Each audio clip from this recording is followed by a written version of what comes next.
God looked down on the world he had created and said, "My people are going to need someone to protect them. They will need a guardian." So God made a soldier. God said, "It must be someone who is prepared to lay down his life to protect others, even those who hold him in low esteem, who will march all day, stand guard all night, and with the rising of the sun, do it all over again." So God made a soldier. God wanted someone whose courage sustains him in battle, but whose compassion compels him to bend down to take the hand of a frightened, injured child. Someone who can engage in a firefight where no quarter is asked or given, and when it is over, bind up the wounds of a fallen enemy and carry him to the nearest aid station.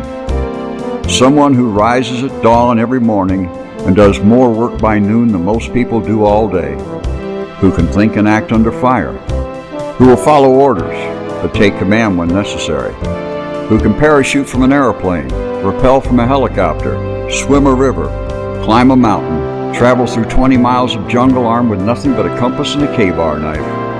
So God made a soldier. God needed someone who could spend 2 weeks on a long-range patrol in enemy territory, and on returning to base, spend all of his free time helping to build an orphanage, a school, or a clinic.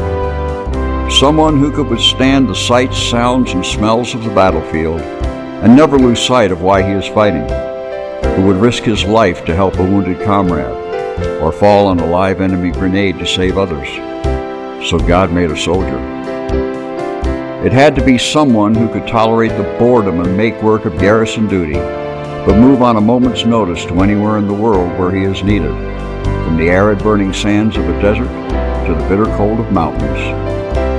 Who could accept the need to be separated from family, friends, and familiar surroundings, and who was willing to forego countless birthdays, anniversaries, and Christmases. God said, "I need someone to whom duty, honor, country are not just words, but a sacred pledge." So God made a soldier.